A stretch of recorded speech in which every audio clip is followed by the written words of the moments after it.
December 4th, 2025, South Carolina Department of Transportation Commission meeting to order. Please remember to silence your cell phones if you haven't done so already. Due to the illness of Vice Chairman Dukes, he'll be joining us by telephone this morning. Vice Chairman, can you hear us? Yes, sir, I sure can. Thank you. All right, thank you, Bill. We'll have a roll call. TJ Johnson here. Bill Dukes is here by telephone. Pamela Christopher. Here. Max Metcalf. Here. Curtis Spencer. Here. Sel Hemingway. Here. Brett Blackwell. Here. Thomas Rhodes. Here. A quorum is declared. Is there a motion to approve the December 4th, 2025 meeting agenda? Is there a second? Second. Those in favor say aye. Those opposed say nay.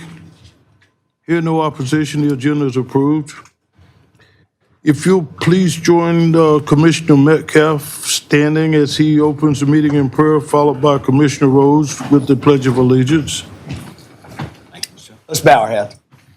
Dear Heavenly Father, we just come to you asking for your guidance and your blessings and the opportunities that present itself with the business conducted today by this commission and the staff of the SCDOT. We pray for the safety of those workers that are on our roads and highways and bridges, and the law enforcement personnel that are traveling those roads as well each and every day. And just continue to watch over all of us as we go into this season of Christmas and celebrating the meaning of that. And just continue to bless our proceedings and allow everyone to travel home safely today or back to work as the day goes on. In your name we pray. Amen. I pledge allegiance to the flag of the United States of America and to the republic for which it stands, one nation, under God, indivisible, with liberty and justice for all.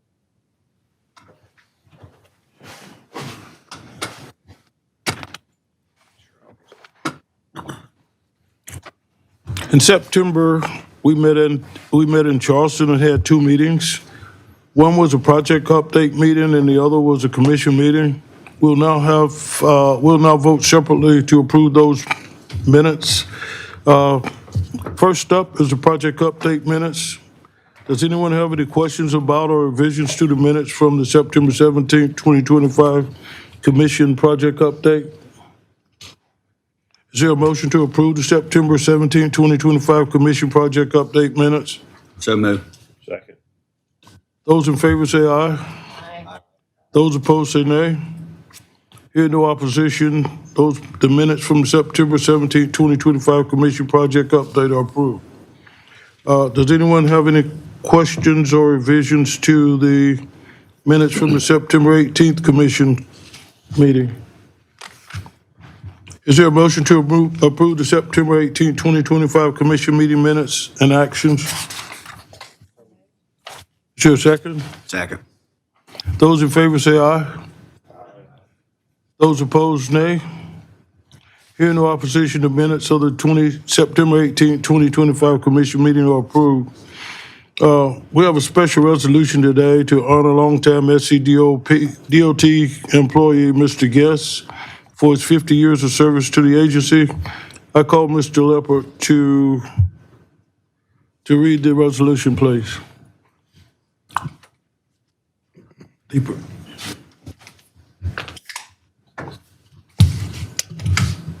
All right, good morning. Mr. Chairman, Commission, appreciate the honor of being able to read this morning. We have a resolution commending Beeling Turner Guest for his outstanding service to the state of South Carolina and to the South Carolina Department of Transportation upon 50 years of service. Whereas Mr. Guest began his SCDOT career with the agency when it was still known as the South Carolina Highway Department on May 29, 1972, as an associate engineer trainee at Colleton Construction. And whereas Mr. Guest worked in a variety of construction roles in the Lowcountry, including as an engineering associate and an engineering technician. And whereas Mr. Guest was promoted in 1995 to serve as the assistant resident construction engineer for Dorchester County and was promoted again in 2007 to serve as the resident construction engineer for Dorchester County. And whereas under his leadership, the local construction offices worked on notable projects, including the widening of US 78 in Ladson and St. George, the expansion of the Berlin G.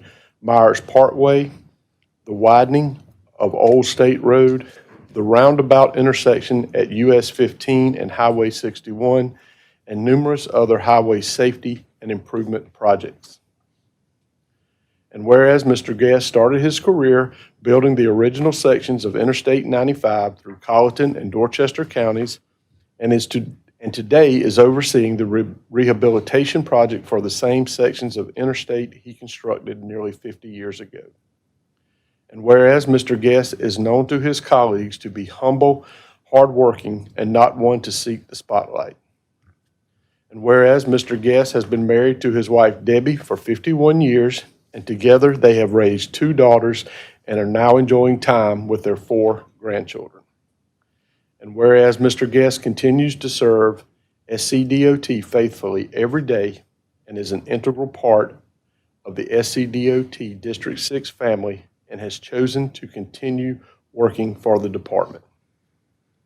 Now therefore be it resolved that the South Carolina Department of Transportation Commission this 4th day of December 2025 commends and expresses appreciation to Beeling Turner Guest for his 50 years of exemplary service to the department and to the state of South Carolina. Thank you. Is there a motion to adopt the resolution to honor Mr. Guest? Is there a second? Second. Is there any discussion? All those in favor, say aye. Aye. Those opposed, say nay. The ayes have it. The resolution to honor Mr. Guest for its 50 years plus of service to the agency in the state of South Carolina is approved. At this time, we'll ask the fellow commissioners if they would have any words to say. I'll start with Vice Chair Dukes.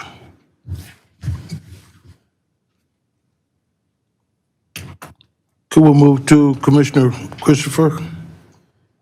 We are so excited for you. We really appreciate your service. I mean, I know the commitment you've had, 50 years, that's amazing.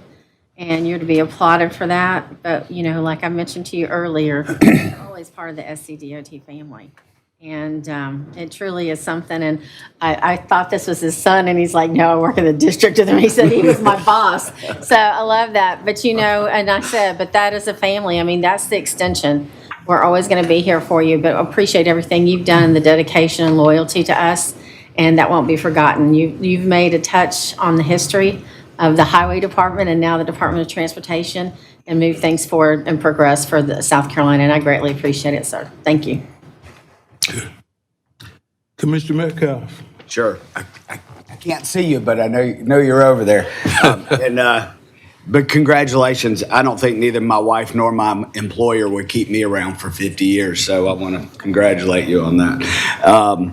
Thank you for all you've done with DOT. I loved hearing those projects, that they're ones that so many of us are familiar with over the years, and the fact that your energy and enthusiasm and knowledge really paid off for the state of South Carolina and will continue to do so. Thank you, and thank you both for being here in the district as well. Mr. Spencer. Greetings.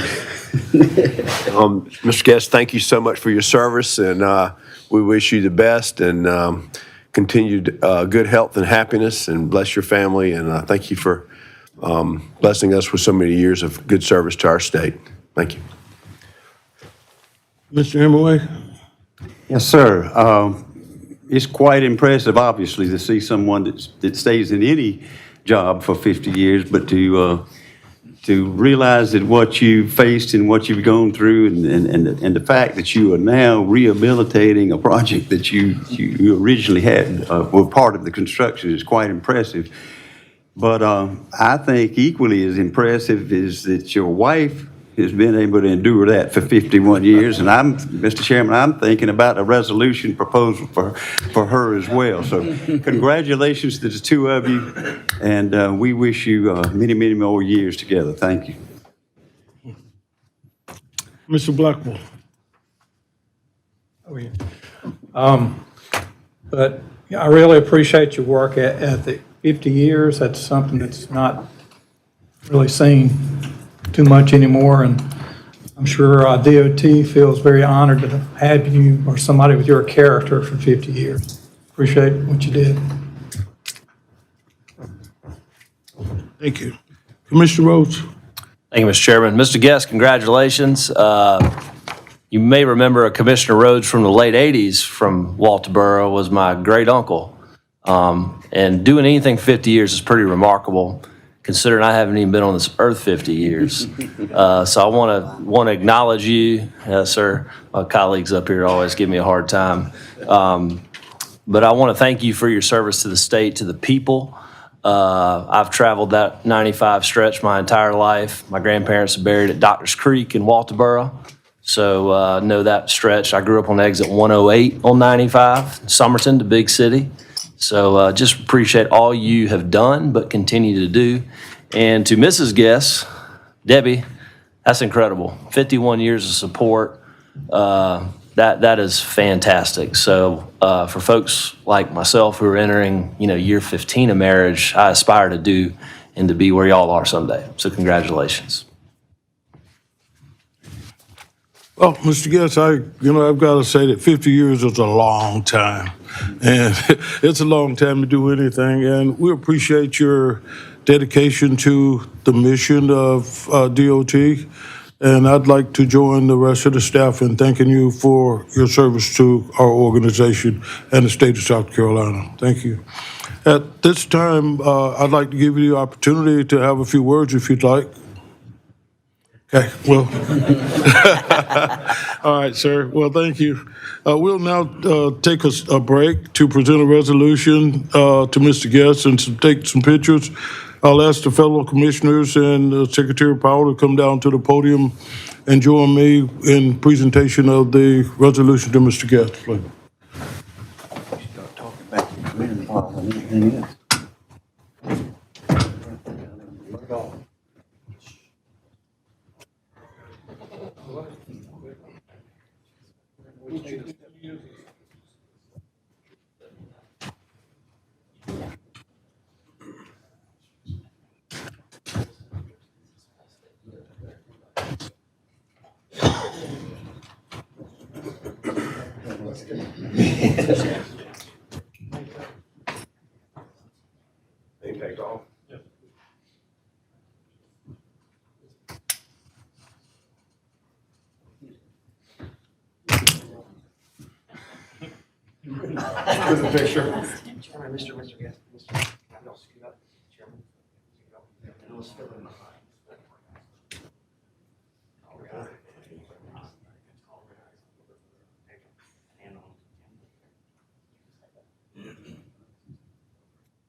Keep going. Wrapped up here is the golden 50-year hard hat with recognition of all of your service to your anniversary stickers. So it's pretty legal, so you can't wear it out in the field if you want. That's pretty cool.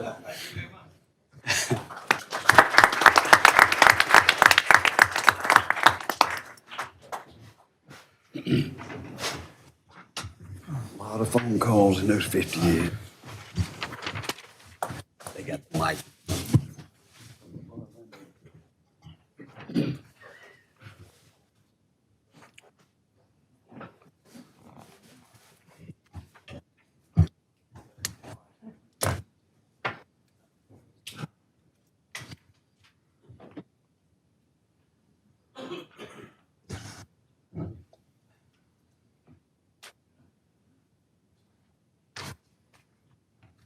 Thank y'all for coming. Next on the agenda is a resolution requested by the Spartanburg Legislative Delegation to remove the road name from a portion of US 29 in Spartanburg County that was named in honor of Sheriff Charles L. Chuck Wright. Does anyone have any questions about or revisions to the resolution provided in the package? If not, is there a motion? So moved. Is there a second? Second. All in favor, say aye.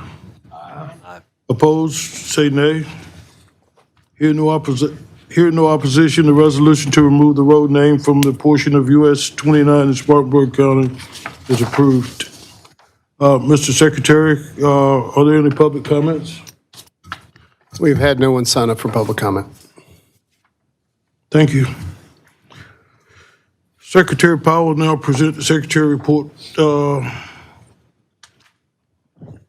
Secretary, Department of Transportation report.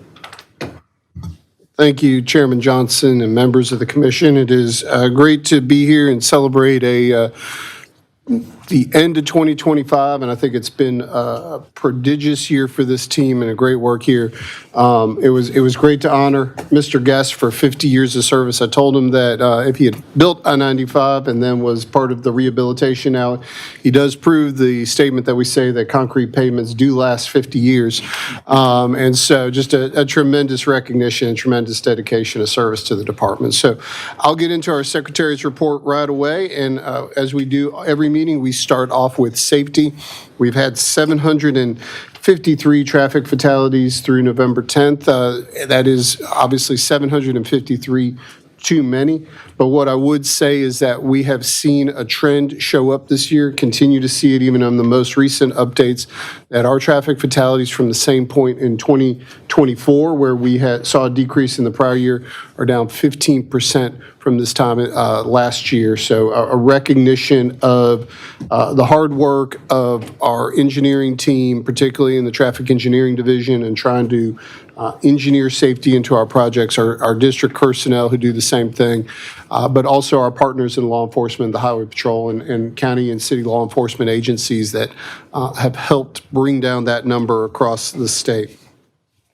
When you look at vulnerable road users, in total, we are looking at a similar trend of a 12% decrease.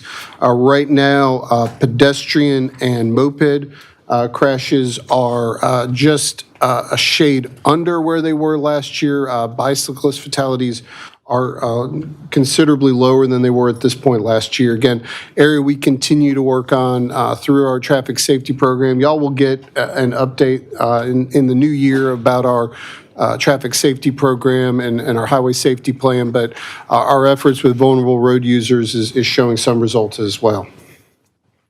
Our construction program stands at $6.5 billion. Very similar number to where we were. Earlier this week, I signed the letting for November.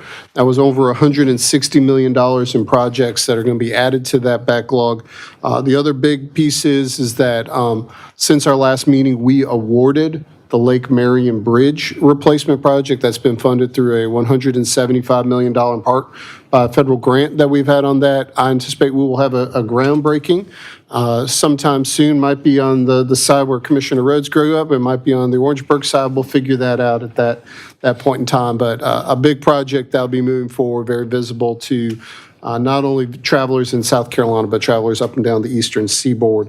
But I think what you're going to see is that we've seen a lot of a continuous increase in our construction program over the past several years. A lot of that is a result of the phase-in of the 2017 roads bill. But as that has been kind of fully phased in now, I think what we'll anticipate is a continued plateauing unless we get continued recurring or one-time infusions from the General Assembly to make sure that we can continue to deliver a robust work program. But again, a recognition that we've now more than increased in the past 15 years, more than sixfold in what we're being able to put out in contract across the state. The construction program is broken up very consistently with where your priorities are. about $2.1 billion apiece in interstate widening and pavements. Again, those are the two largest areas within our 10-year plan.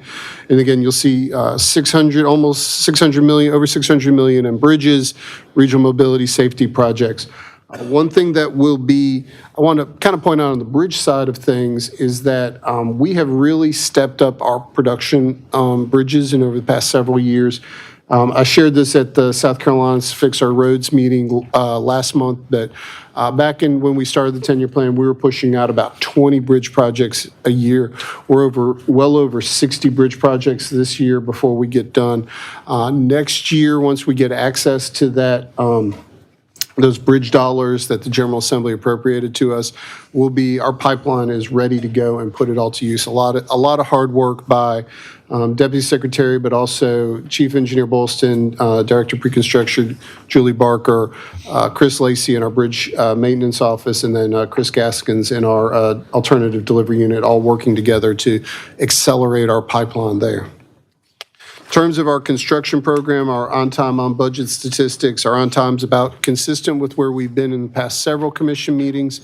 The on-budget piece is within the values of the 3% contingency value that we assign to all contracts on those that were closed out most recently. In terms of the change orders that we've had for this past quarter, since our September meeting, want to kind of walk through them. We've had two related to design build. The first one that is up there is related to our Pickens County Bridge Replacement Project. As y'all are well aware, we had a overweight concrete track pass over a low posted bridge well in excess of the legal posted limit that caused a collapse on that bridge. We have executed an emergency contract. I was out there last month. It is well underway in terms of the piers starting to come out of the ground, and so we are well on track for a late winter delivery on that, getting that road reopened. But one of the issues we had was that was a detour route for a planned closure we had on SC 183, which is really the main east-west route in Pickens County outside of Highway 123, and so that was causing some really substantial mobility issues. And so we went to the contractor and asked him what would be necessary to accelerate those two bridges to get that road reopened. Contractor responded and was able to pull up about 3 months from his delivery time, and those were reopened right before Thanksgiving. The second one here is part of a settlement for claims that we had on the IE-26 widening 85 to 101. The original claim value was well over $30 million, so this resolves those claims. One of the biggest components of it, and probably just a few commissioners were here from when we did this back in 2022, during the post-COVID environment, we implemented a cost escalation. There were a lot of material shortages and prices were being in there, and so we worked with the construction industry to identify those areas, and our construction office identified about 7 materials that we were seeing dramatically higher price increases as a result. Lots of them tied to cement.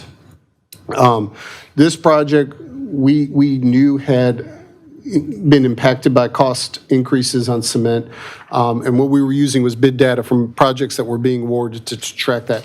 This was a big concrete paving project. We don't do a lot of concrete paving, and so it was hard for us based on prior bid data because we had no bid data, but we ultimately agreed with the contractor that it merited a cost increase from there, and that's really the bulk of this cost agreement that we've had. There were other elements in there, but that was the driver on it. In terms of our field conditions ones, and you can see here a series of them related to paving contracts. Generally, once we get into the field after the contract's been awarded and work has been beginning, there are oftentimes site changes that happen, deterioration that occurs, things that are found once they pull up the surface course. Those are being noted here as being changes that were required by those projects. The last here is kind of the other category. I do want to point out what appears to be a fairly sizable change order on the guardrail repair contract.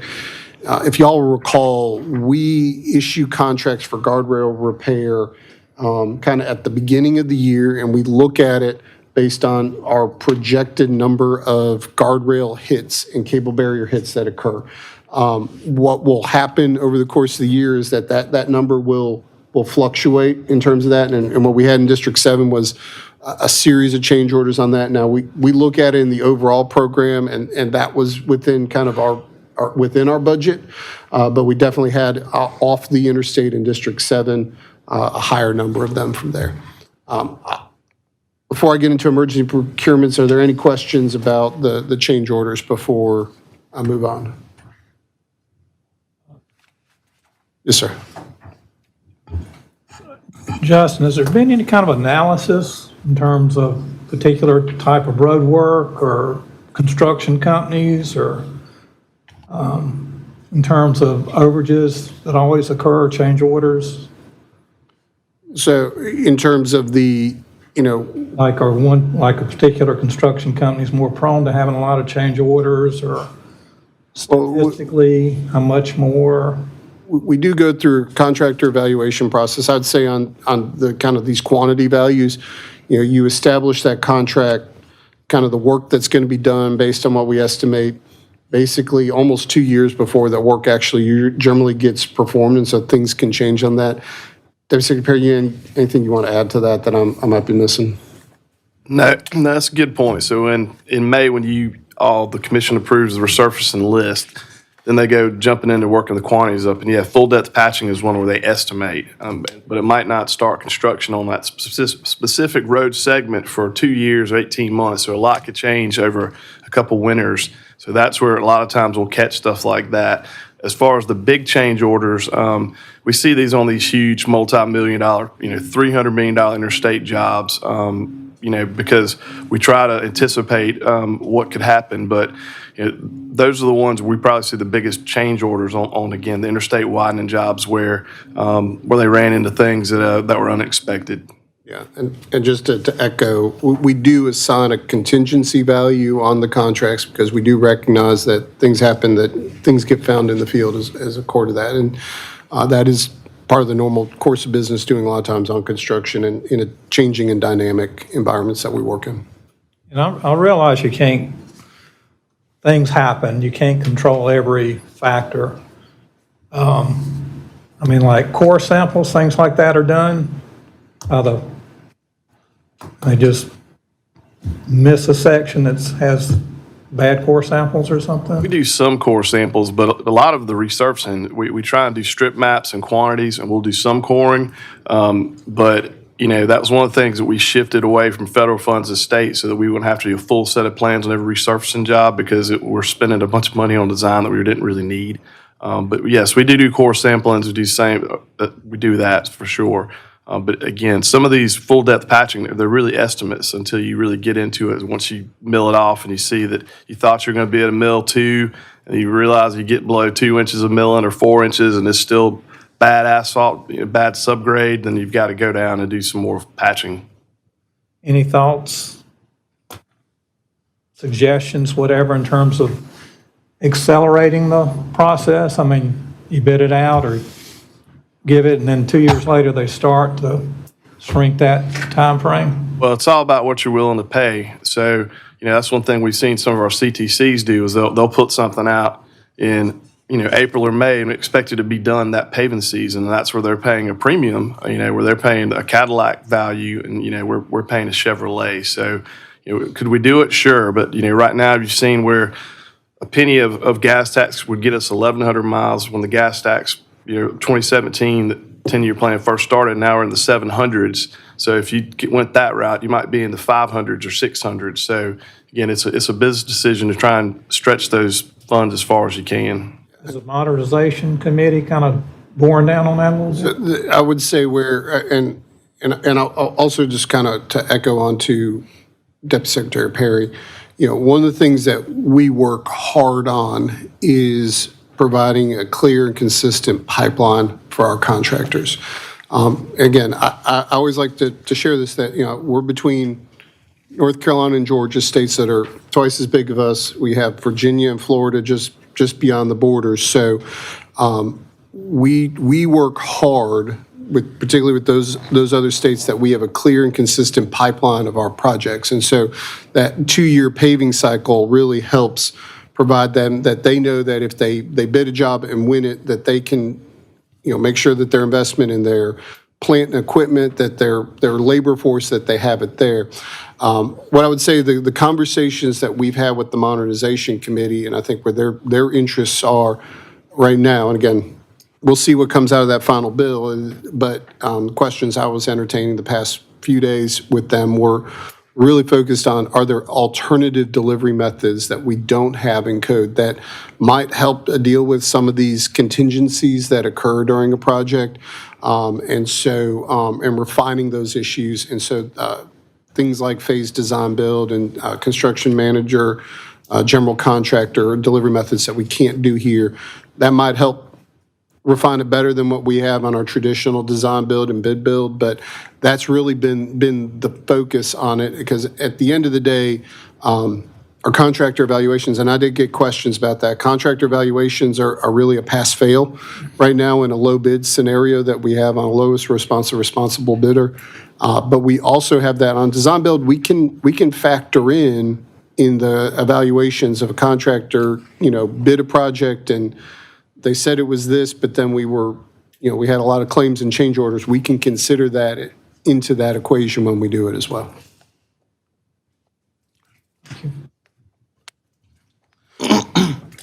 Next item up here is our emergency procurements. Back in October, we had, just outside of our District 6 offices in North Charleston, we had a truck that was over height than it was permitted by our oversized overweight office, struck an overpass bridge at Eagle Drive.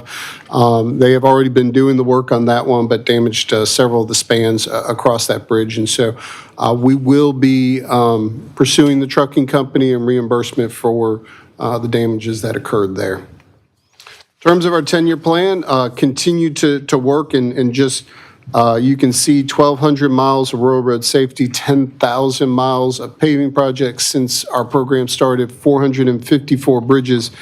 And then the interstate number there's a typo there. It's 125 miles of work currently underway, but we'll get that fixed. In terms of our rural road safety program, really no update since our last meeting of 1,200 projects. There are several projects that are going to be in the lettings in this coming winter and spring that will start increasing that number towards our target of 1,300 miles.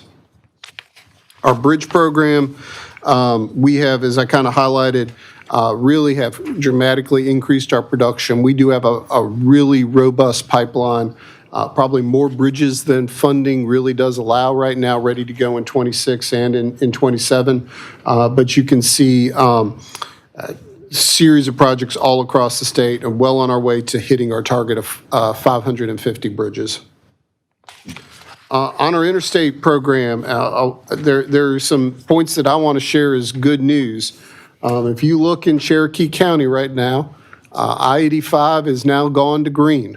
We have completed I-85 widening up there. The last piece of that project, which was a small frontage road by a railroad bridge, was hit substantial completion. I want to acknowledge Robbie Isgett and Clay Richter in our construction office who have ground through that one and have gotten us to completion. So a big deal there, but you can see all the other projects happening across South Carolina.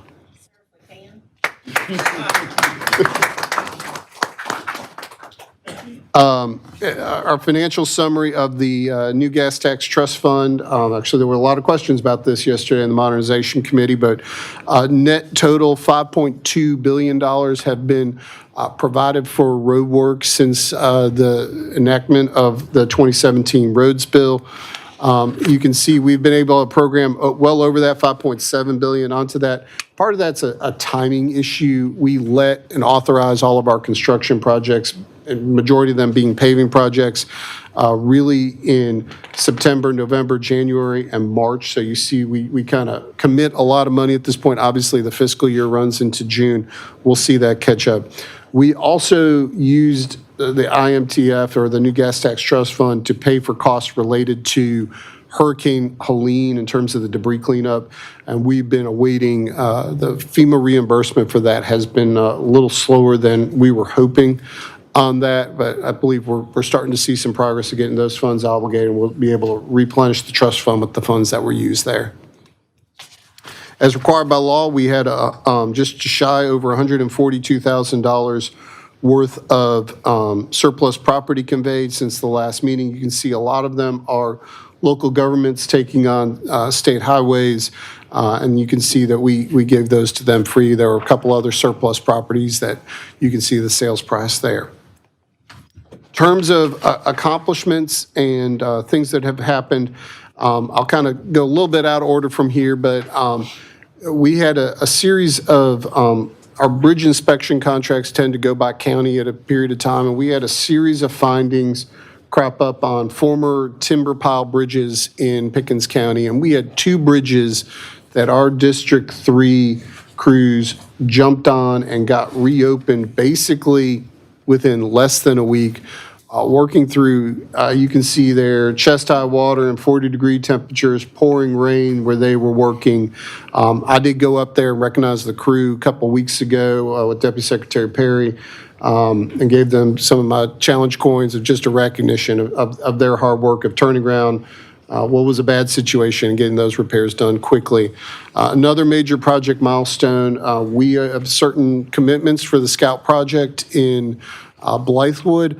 One of the things that we had to do was deliver a railroad bridge over I-77. That'll be for Norfolk Southern to serve the new plant. We were on a very aggressive timeline, delivered that project ahead of schedule and completed. And you'll see the roadwork interchange if you go up on I-77 going on right now.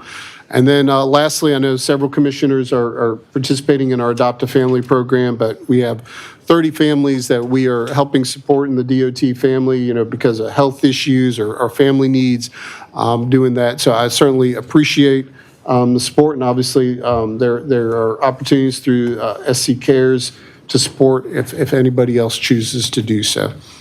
With that, Mr. Chairman, that concludes my report, and I'm happy to answer any questions. Are there any questions for Secretary Powell? Mr. Chairman, I have a couple questions. Okay. Mr. Secretary, I noticed on the surplus property list that, for example, the one at the top, Barnwell, that sold to Kingfisher Development, was done through a public bid sale.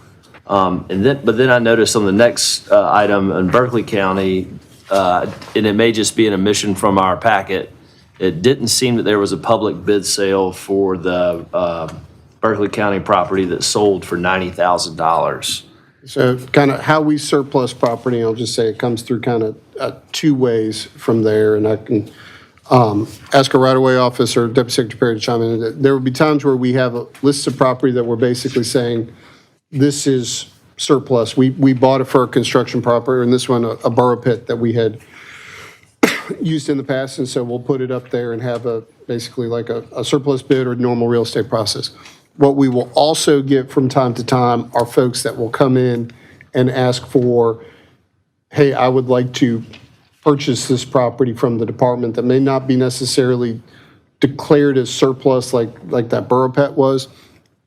And so what we do is we go through a process basically where every part of the organization checks to make sure that we can surplus it, and then we convey it to them basically on an appraised value from there. So there's kind of 2 ways it can come in, but if it's, a lot of times it might be, I want to get a 2-foot strip of right-of-way in front of a property, and we have more than enough in front of that we can convey, and we feel like there's no plans for widening and no other needs, we'll be willing to do it.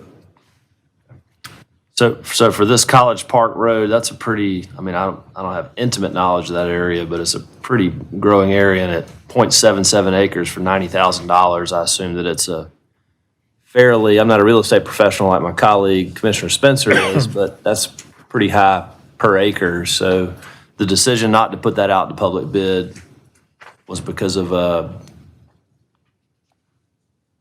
estimate that was given by a third party? So the value that was put into that one, again, we can pull the specific transaction in terms of the deed on that one. But what was done, and again, I'll have to get back to you, but again, I believe it was, they looked at the property. Now, when we put something up on a surplus, it'll be house that we purchased when we were doing a project, and then we determined we had to buy, I'll use the example, we were wanting to buy a quarter of the track for right away, but because it was going to compromise the house or the real estate there, we ended up buying it, doing what we needed for the road project, but then that left us 3/4 of the property that we needed to surplus. Those are the types that get surplus out. But then there'll be times where folks will say, we have property that we view as just part of normal part and parcel of the right-of-way that we own. Folks will come in and say, will you consider selling us that right-of-way? And that would be the case on this one. And again, I can get you the specifics on it. Is there, yeah.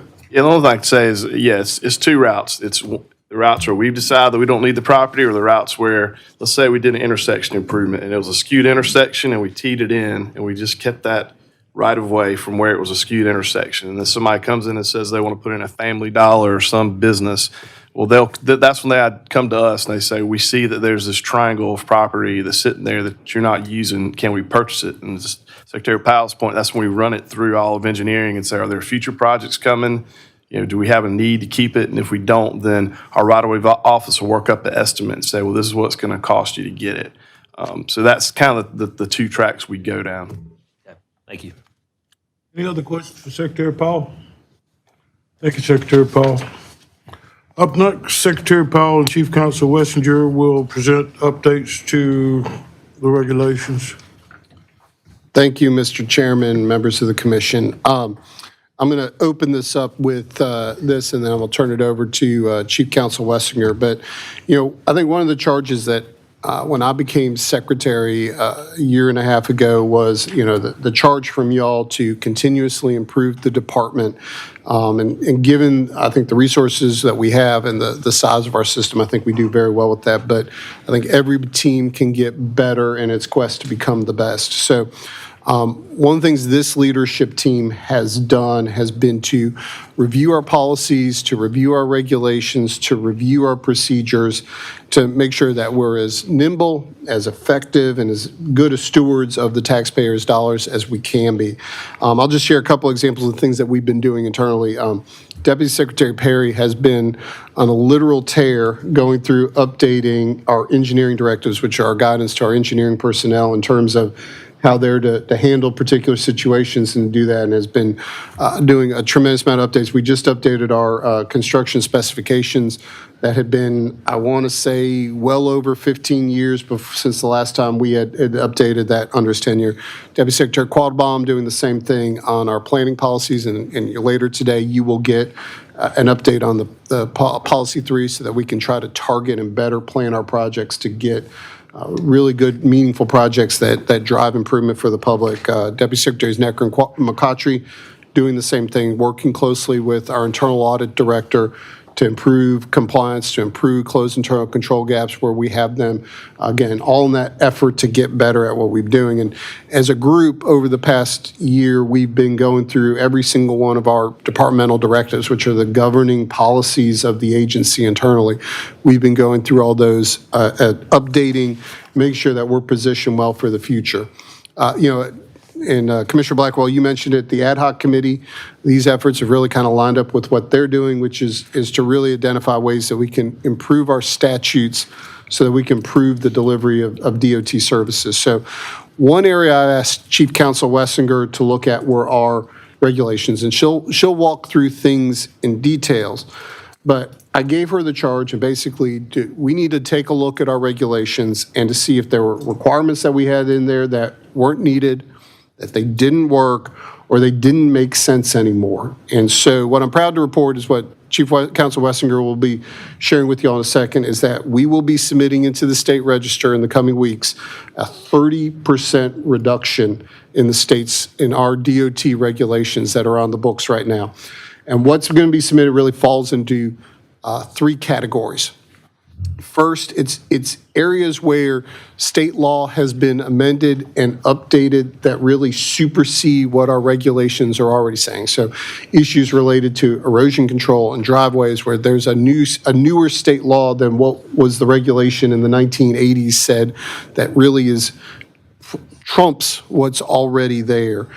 Second major area is there have been some significant regulatory changes related to disadvantaged business enterprises, both by U.S. DOT Secretary Duffy as it relates to our federal program, and then as you may have seen yesterday, Governor McMaster issued a executive order directing major changes to how race and sex are considered in the issuance of contracts. And so we would be removing those regulations that are currently on the books to comply with both of those items. And then I'll say it's areas where the regulations were overkill. And we have in the regulations right now, a very prescribed process for the installation of bus stops that goes above and beyond anything that anybody else who we ask for an encroachment on our right-of-way requires. And so we felt like it was reasonable to take a look at that. So I'm proud of Chief Counsel Wessinger's efforts and the team, all the DOT employees that have done it. So what we will do is kick off a public comment period. We'll be putting out a press release that'll be kind of announcing this, so we get that. And then there's a prescribed process, and Chief Counsel Wessinger will talk through it about what we have to do in terms of updating the regulations. So, Chief Counsel, would you mind sharing with the commission what we're proposing to change? Absolutely. Good morning. Good morning, Chairman and Commissioners. Let me go through the process. Wanted to let you know we did a deep dive into all the South Carolina Department of Transportation regulations. It was just not me. It was a combination of outreach to all the offices here that were pertinent to those specific regulations. So I want to give them a shout out for helping guide this evaluation. The purpose really, as cited by Secretary Powell, was to maximize efficiency and streamline the regulatory process that were established years ago by these regulations. The regulations are set forth in Chapter 63 of the Code of Regulations. They were promulgated years ago, some of them. Let me break down the chapter. The chapter is composed of 5 articles. The 5 articles, next slide. The 5 articles are enumerated here. The number sequences are what they are in the regulations. So of the 5, 3 of them were impacted. We're proposing that there are some changes to Article 4, which is the engineering section, and some of those are going to be repealed and amended. We're proposing that we repeal in its entirety Article 8, which is the Disadvantaged Business Enterprise Program regulations, and we're proposing to repeal in its entirety the bus shelter regulations. That's Article 9. The other 2 articles, Article 1 and Article 10, we reviewed them, and we're going to, they were consistent with our practices that we're currently doing. There's no need to modify any of those at this time. So let's talk about each of the article changes. Under Article 4, there are 7 sub-articles. In reviewing those 7 sub-articles, 4 are going to be remaining intact. 3 of them are going to have some significant changes. Sub-Article 5, driveways, talks about residential driveways. That was, the Article 6 is also going to be changed, and Article 7 is going to be changed. Let's go down. Next slide. Article 5, driveways, that was promulgated in 1983. Subsequent to that, Section 57.5.1140 was passed, which basically repeated most of the regulations that were set forth in 83. So it's redundant, basically, of what was passed. Subarticle 6, we're proposing to repeal in its entirety as well. That regulation was promulgated in 86. At that time, there was no stormwater Settlement Reduction Act. That was established in 1991. It's followed by regulations in 1993. That is under Title 48 of the code, and those regulations are set forth in Chapter 72 of the regulations. So having our set of regulations, which predated those, was duplicative, and so we were requesting that those also be repealed in their entirety. The last sub-article, 7, dealt with tandem trailer combinations and other larger vehicle access control act. That regulation was passed in the late 1980s, 1989. Subsequent to that, federal regulations under 23 CFR 658 codified basically the national network system, established the procedures in which you can add to the national network system. So these regulations also were superseded by federal law. And we followed those federal criteria. So we believe that these which are a little outdated or superseded by federal law should be consistent with the federal procedures. So the only part of this regulation that we're allowing to remain is just tying it to the federal provisions and consistent with our responsibilities under that federal act. Article 8. Our proposal is to repeal in the entirety Article 8. Article 8 is the Disadvantaged Business Enterprise Program. This regulation was promulgated in 1989. At that time, there was not a robust program here under the federal DBE program. Subsequent to that, there has been our engagement into the federal DBE program under 49 CFR Part 26. Our program consists with compliance with the federal rules and regulations. The regulations here established in 63700 dealing with certification, dealing with eligibility into the into the DBE program.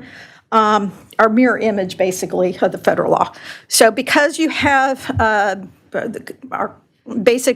program consisting of the federal requirements, this program subsequently needs to be, in our position, repealed in its entirety so that we can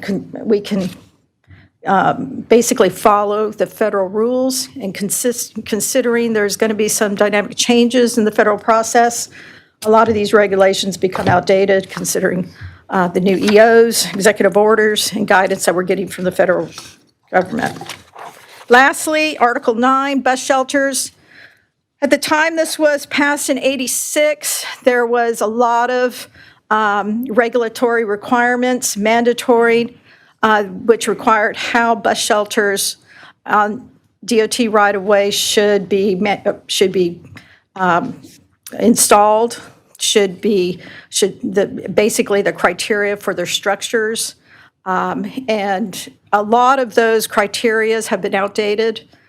So what we found is these shelters, like any other improvements into the right-of-way, are done by encroachment permit. We're following our encroachment permit process, which are sometimes inconsistent with these regulations.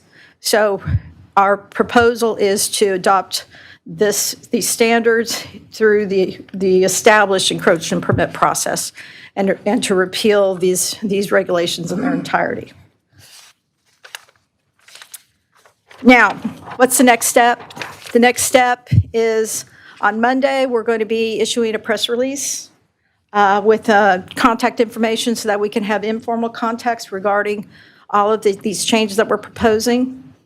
Following that, the process for promulgation of regulations starts with filings with the South Carolina State Register.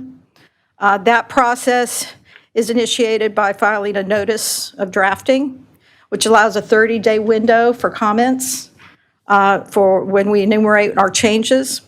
After that 30 days, you have a proposed regulation publication where we will submit the proposed regulations that we intend to make, all the changes that we intend to make. In that proposed regulation Drafting will be an opportunity for, again, more comments. And if we receive comments from 25 or more people, then we are required to have a public hearing on it. After all those steps have taken place, the department will then submit the proposed regulations with any changes that have been made by these comment periods to the General Assembly. They'll be read in the House and the Senate. And borrowing any submissions to any committees, if there's no action, then after a 110-day period, the regulations will pass and become effective and permanent, adopted by the General Assembly. That concludes my presentation. Any questions? Mr. Chairman. Thank you. I realize going back and looking over regs that go back in the 70s and 80s all is not easy, and finding out what all may have changed since then. I guess I'm wondering with some of these, when a federal law is changed or put into place, is there a more immediate process to help realize that that would now supersede something we have in our regs, and it wouldn't take having to try to catch up, in a 3-decade period or more? Because this is something all agencies probably ought to be looking at, honestly. Yeah, we look at each of the regulations on an annual basis. Any directives coming from the federal government supersede the state regulations. It's a long process to go in and revise regulations. As you can see, it takes at least a year, General Assembly. So with so many changes coming, what we wanted to do is consolidate all of these into one package to make sure that they're, we're not doing this every year. Good. Thank you. Barbara, what, I believe I heard a figure, this is approximately 2/3 of all regulations that are currently in the agency. Is that correct? The impact is, 30% of the regulations we're considering making these changes. Yes. Well, I want to acknowledge the leadership of the secretary and the hard work of you and your team in removing red tape and making this agency work more efficiently by removing 30% of the regulation or suggesting that we vote on that. I think that's exactly the kind of stuff that we need to be doing. So I want to acknowledge you and thank you for your hard work on this. Good. Thank you. Any other questions? All right. Thank you, Secretary Powell and Chief Counsel Wessinger. Thank you. Next item up is item 10, new business. We'll start with item 10.1, revision of policy 3. Deputy Secretary Quattlebaum will present on this item.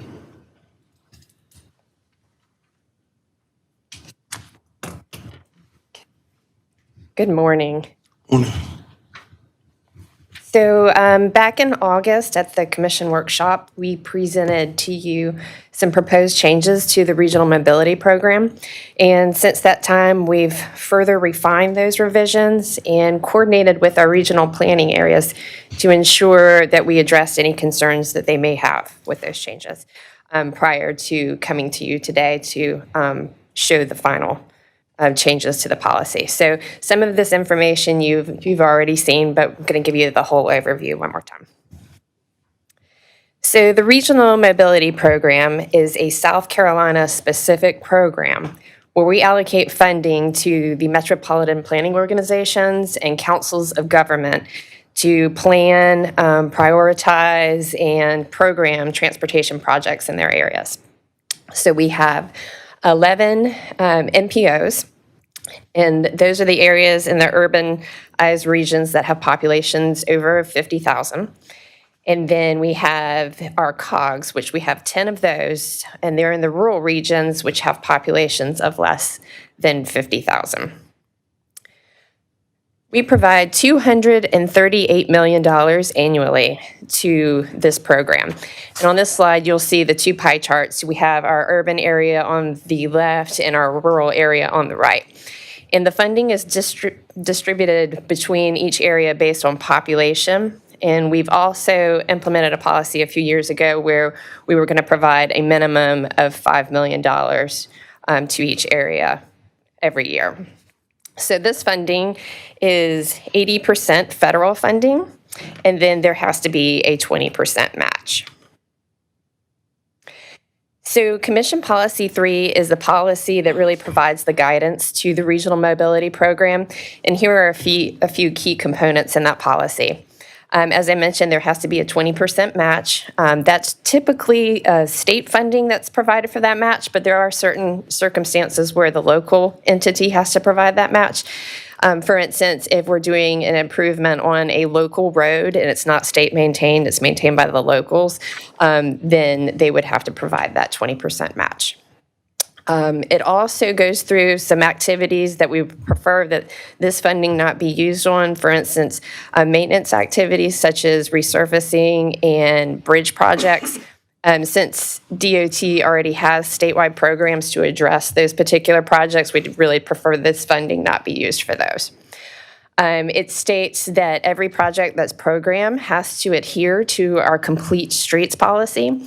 And that just means that there has to be consideration for pedestrians, bicycles, and transit if those particular plans are part of the regional plan. MPOs and COGS in certain situations can request advancements of this funding. If they need to move a project forward to construction prior to having all of their funding in place, they can request an advancement, and this policy goes through some of those requirements associated with that.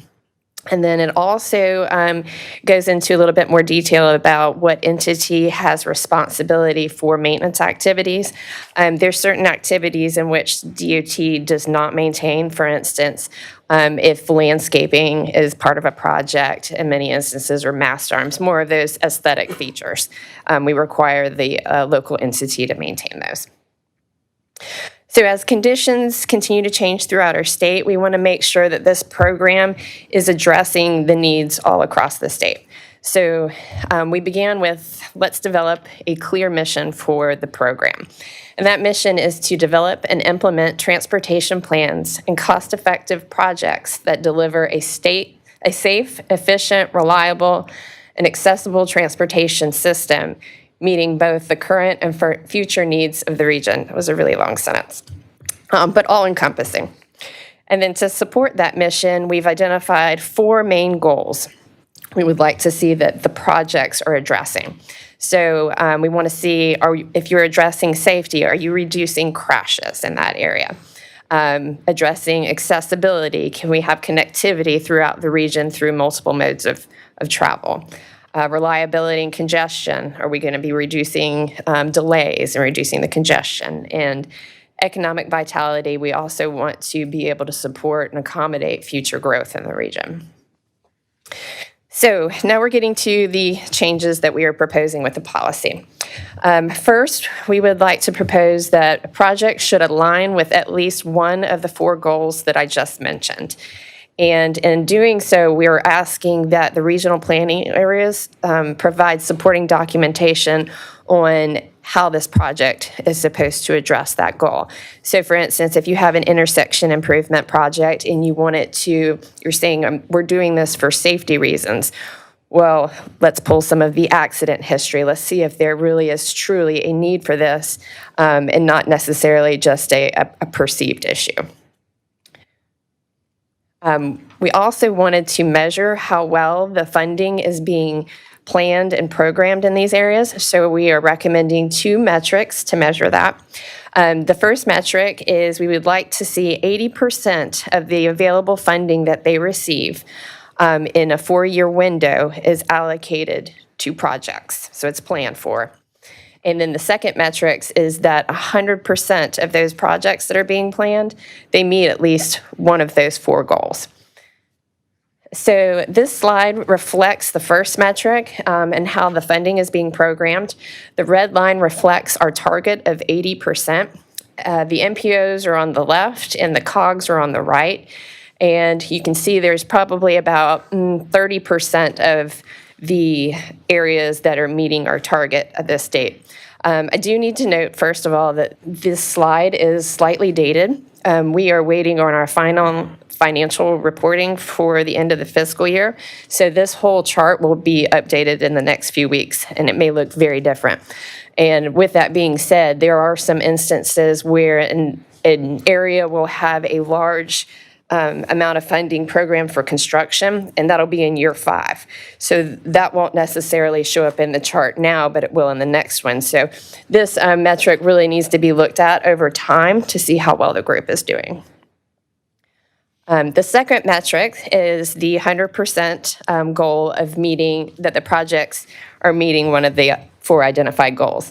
And again, we have our MPOs on the left and our COGS on the right. And as you'll see, the MPOs, they're all meeting that target right now, which is really good. And you can see that a lot of those, the different colors reflect those goals. So a lot of them are addressing safety and congestion in that area.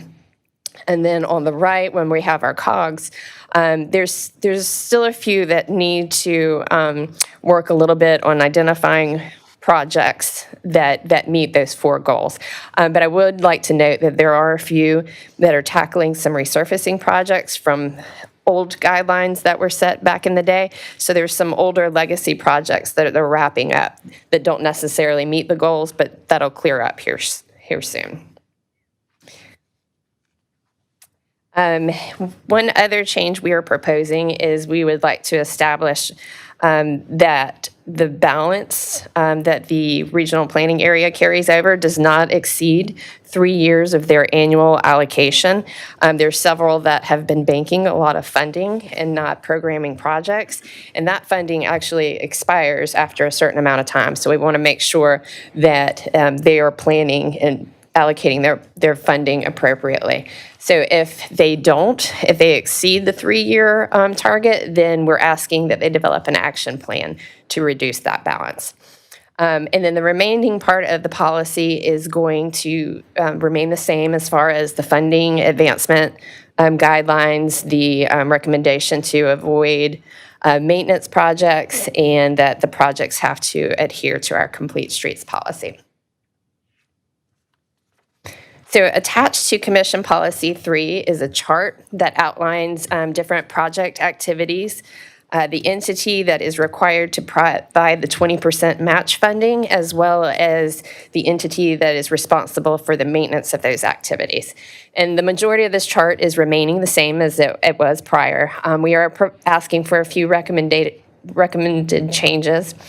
Some of it is just to clarify, adding a little bit of wording, but the major changes was we are removing the column that just says transit, and we're providing more details as to what transit activities we're looking for this program to fund. So more of the infrastructure type projects, the bus pullouts, the bus pads, the shelters, they all qualify. So we just provided a little bit more guidance on that. And we are recommending the removal of the landscaping projects as standalone projects because we really don't want that to be a primary purpose of this funding. So in your packet, you should have a copy of the existing policy, the new clean version of the policy with the changes, as well as a redlined copy as well, so you can see everything that has that's being proposed. So with that, I'll be happy to take any questions. Does anyone have any questions about or revisions to item 10.1? If not, is there a motion to approve item 10. Oh, okay, I'm sorry, Commissioner Blackwell. My time on a COG, it kind of showed me that they're kind of not well-focused. Do you feel like this will fix a lot of the issues that COG has? It will, and we're also providing a great deal more data than we have in the past that gives them the information to know where their safety concerns are, to know where their congestion is. So when they're armed with that information, they'll be able to do a better job of planning projects. Thank you, ma'am. Any other questions? Thank you. Mr. Chairman, if I might just echo to that, I think Deputy Secretary Quattlebaum alluded to it. I would say that there has been good activity that hasn't, on those scorecards that we kind of show, which are really from prior years, there have been a lot of the COGs in particular have been making movement to program good projects that are targeted to what we're looking for, but also constrained to the revenue that they have. It doesn't make sense for a COG to plan a $200 million project when they're getting $7 million a year. That they need to focus their dollars on things that deliver meaningful, quick hits that we can build, move on, and get on to the next project. All right, is there a motion to approve item 10.1, revision of policy 3? So moved. Is there a second? Is there any discussion? Well, first I need a second. Second. Any discussion? All those in favor say aye. Aye. Any opposed? Hearing no opposition, 10.1, revision of policy 3 is approved. We'll now move to item 10.2, which is the revision of the 2024 to 33 step highway portion. Deputy Secretary Quattlebaum will present on this issue. Today, we are requesting the approval of the revision of the 2024 to 2033 statewide transportation improvement program to include 3 items in the GPATS MPO region and the Low Country COG regions, totaling $38,576,000 in regional mobility funding. The inclusion items are as follows. We have $12 million for PE right-of-way and construction phases of work for the Malden Golden Strip Greenway in the GPATS region. This is a multi-use path that is going to be extending from the Swamp Rabbit Trail to Butler Road in Greenville County.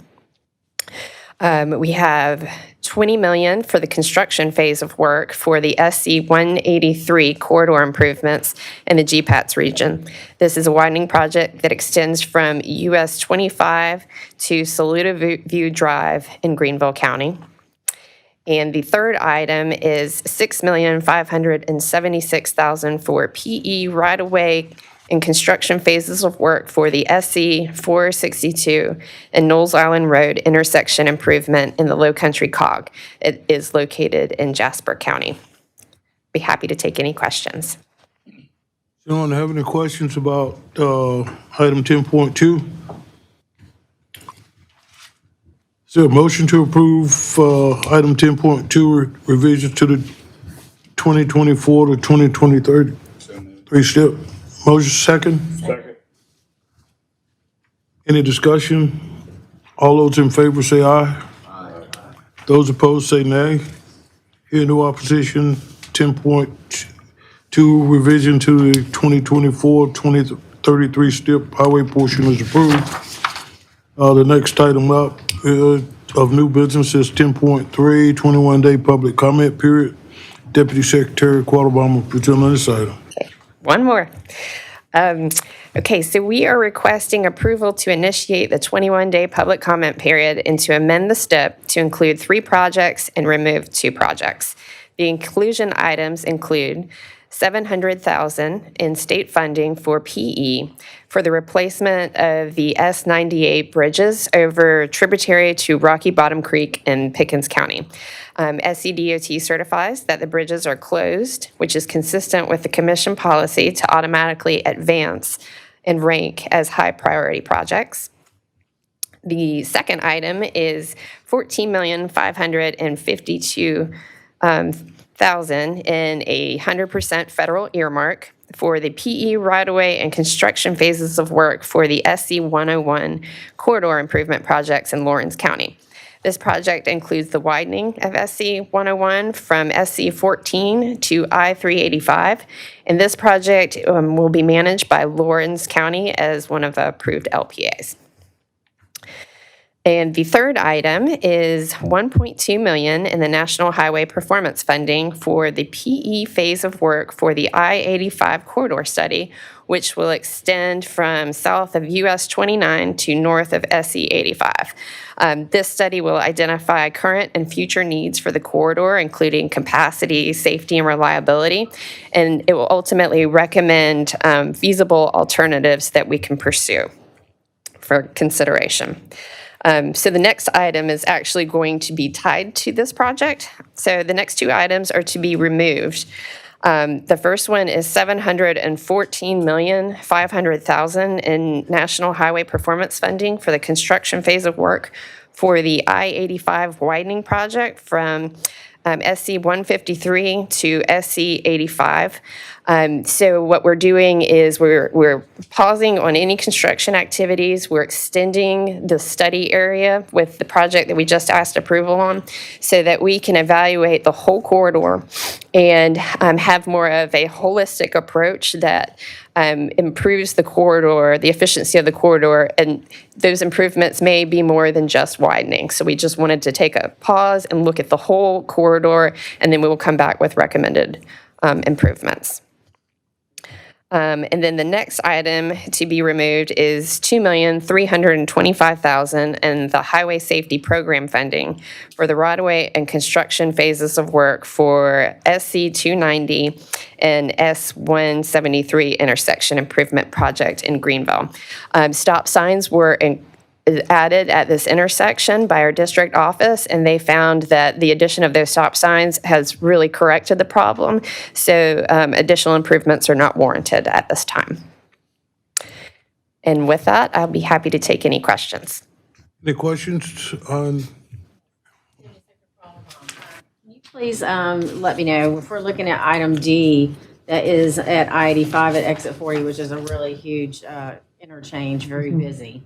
Is that something that's going to hold us back from getting things done? Are we going to try to move this forward as quickly as possible so that we can still take care of those issues? But I like what you said, look at it and put it together and make sure we're looking at things in a better aspect.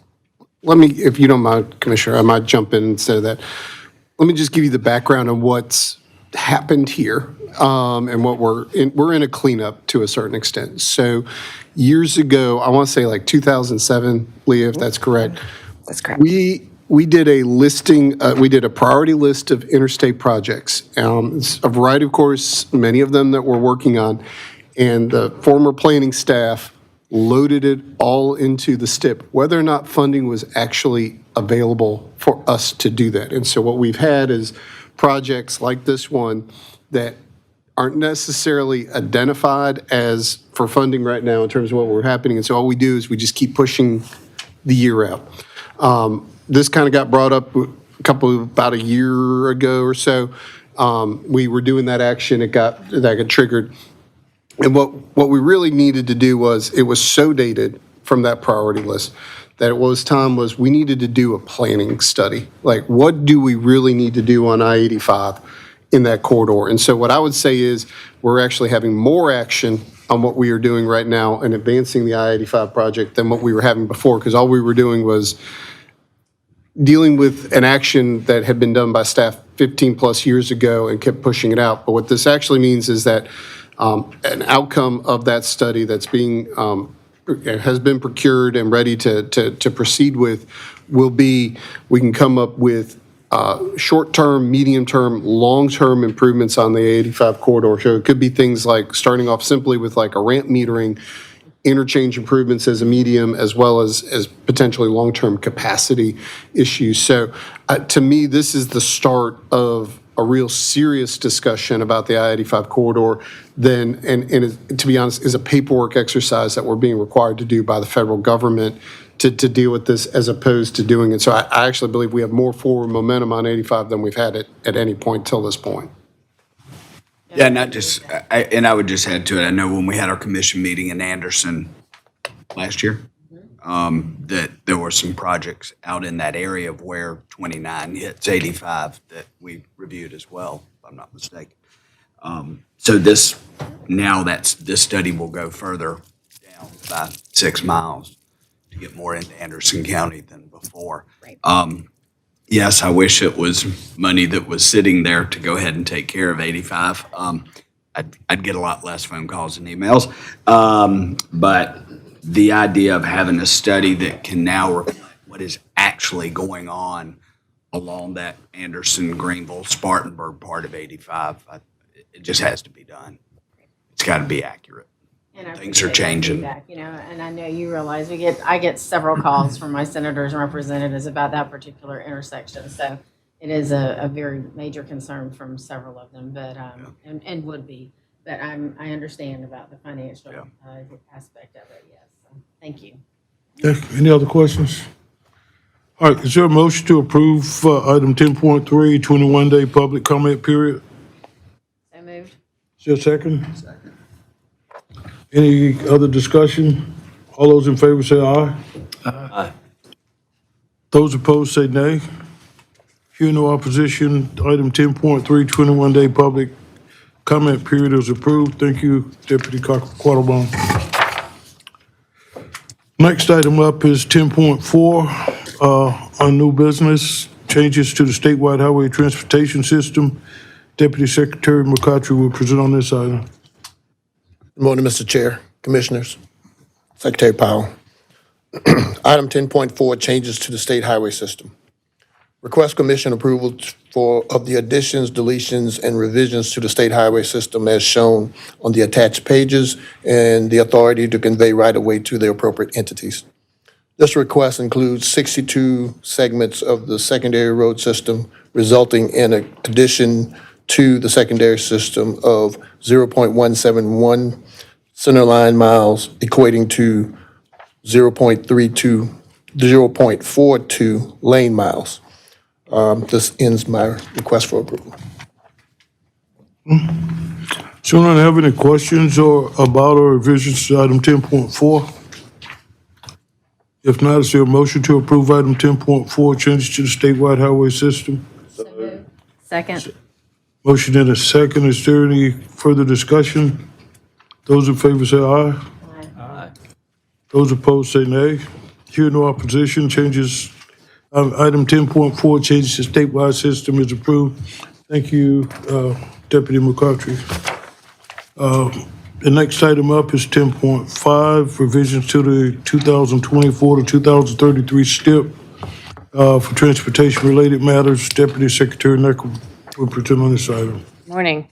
I'm requesting commission approval for the revision of the 2024 to 2033 STIP. Item A is for inclusion of 2 projects in the ACATS region for the Clemson area transit. Both of these items use FTA small urban formula funding that is allocated to SCDOT and then sub-allocated to the transit agencies. The first item is from the bus and bus facility program and will be used to purchase 6 compressed natural gas buses. The second item will be used by the CAT bus for their operations. Item B is for inclusion of 3 projects in the LCOG region for the Low Country RTA Rural Transit Program. All of these items are FTA rural transit funding that is allocated to SCDOT and then sub-allocated to the transit agencies, and also includes the required local match. LRTA will be using the funding for their admin, operations, and capital purchases. Item C is for the inclusion of 2 projects in the Flats MPO for the PD RTA program. Both of these items are also FTA small urban formula funds and their required local match. PDRTA will use the funding for capital purchases and operations. Item D is for inclusion of 9 projects in the CHATS MPO region. All of these items use FTA large urban enhanced mobility for seniors and individuals with disabilities formula funding that is allocated directly to the MPO from the FTA. CHATS has sub-allocated the funding to various entities that provide services under this program. They will include CARTA, Berkeley Citizens, Charleston Dorchester Mental Health, Disabilities Board of Charleston County, the Association for the Blind and the Visually Impaired, Humanities Foundation, and Trident Smart Ride will be all using them for capital purchases. And Charleston Dorchester Mental Health will use the funding for their operations, and BCD COG will use the funding for administration. Item E is for the inclusion of 3 projects in the GPATS MPO region.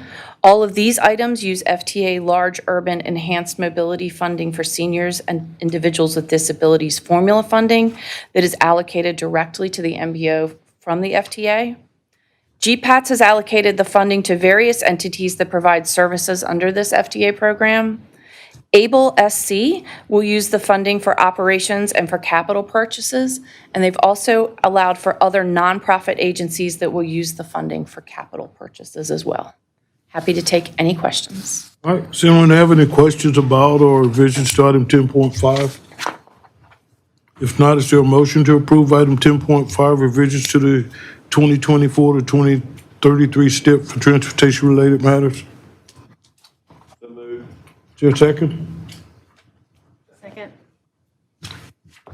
Is there any discussion? All those in favor say aye. Those opposed say nay. Hear no opposition, item 10.5, revisions to the 2024 to 2033 STIP for transportation-related matters is approved. Thank you, Deputy Necker. The next item of new business is item 10.6, ratification of extensions. I call on Deputy Secretary of Engineering Rob Perry to present on item 10.6. Good morning, Chairman, members of the Commission, Secretary Powell. Hopefully we can close this out with item 10.6. Since we last met, there have been 9 extensions totaling $4.1 million. 7 were related to pavements, 1 was related to a signal installation, and the 9th was a bridge repair, US 52. I do want to point out the US 52 bridge repair. We conducted an underwater inspection in the last year, and that's a major freight route. Based on that underwater inspection, we found scour, and we had to load restrict the bridge in one direction, so it caused a lot of trouble for our partners in the trucking industry, so we tried to quickly find a way to get that repair conducted. So those are the 9 extensions before you today. I stand ready for any questions, but I also request ratification of these 9 extensions. Okay, does anyone have any questions about revisions to item 10.6? If not, is there a motion to approve item 10.6, ratification of extensions? Second? Second. Any further discussion? If not, all those in favor of the motion say aye. Aye. Those opposed say nay. Hear no opposition, item 10.6, ratification of extension is approved. Thank you, Deputy Perry. Is there any old business to take up? Mr. Chairman, we have no old business for the Commission's consideration.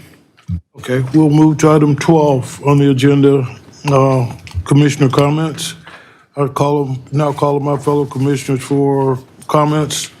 Commissioner Dukes, are you there? Okay, we lost him. Commissioner Christopher? Yes, sir, thank you. First of all, hope everybody has a wonderful holiday. Christmas is soon to hit us before we come back at our January meeting. And I also would like to thank those that work so hard on our SC Cares program. It really helps people within the SCDOT community. Those are people that really cannot provide Christmas for their families because they just don't have the amount of money and financial capability to do so. So I hope that if anybody's out here, you will take the opportunity to try to give to that because it really does help some needy families. And you can always look at Tina Kennedy. Tina, if you'll wave your hand over there. Tina, thank you for what you do. You just do so much to really acknowledge our families and take care of them, and I can't thank you enough for doing that. And Susan Johnson, you're just awesome. I mean, all of us as commissioners, you support us so much, and I want to thank you at this time for what you do. Also, I noticed that we still have our District 6 construction engineer, Daniel Burton, with us. And Daniel, I think it's great that you stayed after he received that award, and it's really nice to have you present. I know that your district engineer administrator was not able to be here because he's doing some programming and also some classes today. So I understand, and we appreciate that because we know he's keeping everything up to date so he can continue to move things forward in a great way. But thank you for what you do. It really is about family, and I appreciate you coming and supporting him. So thank you. Also, at that time, I'd like to kind of thank all of our district engineers. They work so hard behind the scenes, getting things done within our districts, and that just wouldn't happen without them, all the progress that we're making. And I want to call out ours. I'm sure one of my fellow commissioners would too. I have 2 districts. District 2, Engineer Kevin McLaughlin, and District 3, Brandon Wilson. They just do so much for us to continue to move things in both mine and Commissioner Metcalf's area. So We appreciate that. Andy Leaphart, we wouldn't be able to do any of that without you as Chief Engineer of Operations. And I would just loved it that you actually came and read the resolution for him. So we appreciate you. And I love your spirit behind everything you do. And I know it is about family and you care about people so very much in your districts. So thank you. I also wanted to just thank and bring attention for the quick attention that you gentlemen did for our bridge needs and Pickens County, and I know in Anderson County as well. And that means so much for what you've done and how you put it on a quick turnaround for our people, our citizens. So thank you very much. Really great job. I just want to thank everyone here for what you do. It's great that we all are family, and you can definitely sense that. It was really nice to see Leland, Brent, and Randy here. That's a testament to they're still part of the family and always will be. Right to see you back there, Randy and Leland. So thanks so very much, and Merry Christmas. Mr. Metcalf. Have anybody left to thank, because Commissioner Christopher covered that, but thank you, Commissioner Christopher. I do want to continue to emphasize the amount of work that this agency's doing right now, given I have a long history of following DOT and the districts, and the $6.5 billion number is something not even imaginable years ago. It still takes a while to do all these projects. We all up here realize that, but the progress that we're making in the transportation system in South Carolina, if somebody's not noticing it, that's very unfortunate because it is really happening. So thank you to everyone within this agency and your partners that are helping you, whether it's law enforcement at construction sites to state and local law enforcement out there with the patrols. The first thing I look at when we get our pre-materials is the safety numbers as well, to see where we are. And I really hope that at the end when this end of the year number comes out, that this path we're on of improving our safety and reducing the fatalities can continue to take place for years to come, because it's still too high for a small state like ours. Hope everybody has a great Christmas, New Year's, wonderful holidays, and thank you all for what you're doing. Appreciate it. Thank you, Mr. Chairman. All right, thank you. Commissioner Spencer. Yes, it's been a very busy year. Chairman Johnson, you've done a great job in keeping us all focused and organized well. I just want to thank everybody at SCDOT for doing a great job and what all you do. We're making progress, like Metcalf said, we're making a lot of progress, and I think we need to let the public know about it. And we get a lot of complaints about potholes and people wanting speed barriers and people that don't want to cut through. But we're making progress and improving things, and we're doing a good job. And thank you, SCDOT, from top to bottom. Y'all have a Merry Christmas. Bye-bye. All right, Commissioner Hemingway. Mr. Chairman, I don't think I could extend any more thanks than what's already been said. I'm trying to figure out how I can get moved up to the top of the list on the comment and be able to share mine. Maybe we should need to renumber the districts, I get is the way it works. I was thinking back as we paid tribute to Mr. Guest earlier, and I thought about in 50 years the number of phone calls that he's dealt with from citizens and constituents that came from, with complaints, but not only that, but from commissioners and legislators that come from the top. And I can empathize with each of you that field those phone calls and letters and emails and texts and all of the above. And I just thank you for intercepting most of them before they get to us. And I thank you for fielding my calls when I call you and we try to work through a situation as well. So again, thank you so much for the jobs you do, and just the best for all and your families during the holiday season. Thank you. I understand we have Commissioner Dukes back online. Commissioner Dukes, you have any comments? If not, Yes, sir. okay, I'm sorry, go ahead.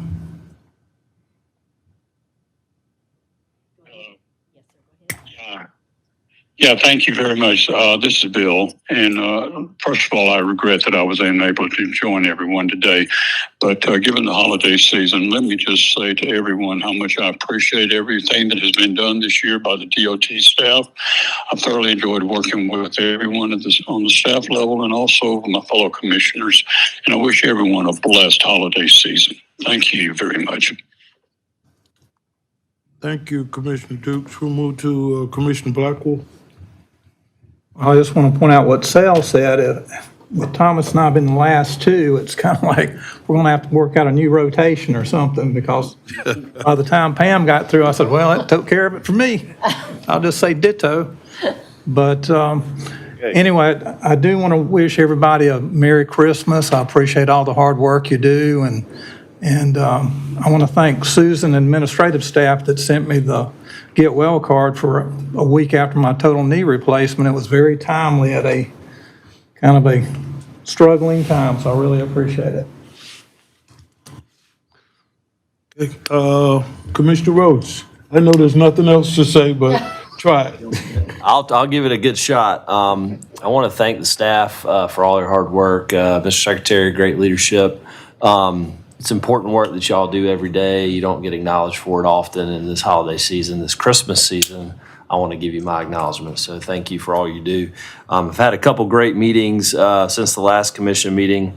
Deputy Secretary McCautry, I want to thank you for the AI work that y'all are doing to develop the department's policy on that. Had a great meeting with Chief Leapart on permitting and how that can get more visibility into where those permits are, so that the general public and the industry can see where those are in the status. And then also just today, I think today reducing 30% of the regulations, I said it earlier, is a huge win. In this season of election that's coming up, reducing red tape and modernizing DOT is going to be at the forefront of a lot of people's minds. And by reducing regulations to make the department work better is a step in the right direction. And I would remind my colleagues that in high school, in the yearbooks, they gave superlatives: best, most likely to succeed, most athletic. So I'd like to give a superlative today, Mr. Chairman. So I do have something to say for best dress, and that would be to my colleague here, Commissioner Hemingway. So with that, I bid you farewell. Oh, all right. Don't give me a challenge, sir. All right, first off, I want to apologize to Annie for mispronouncing your name in the beginning.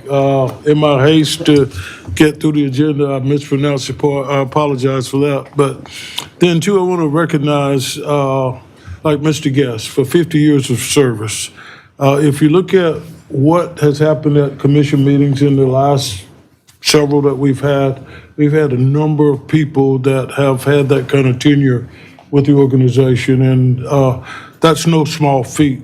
And when you look around the room and you look at the staff in itself, you realize that we have dedicated people that are here carrying on the mission of DOT and the state of South Carolina, and we'll applaud everyone for their efforts with that.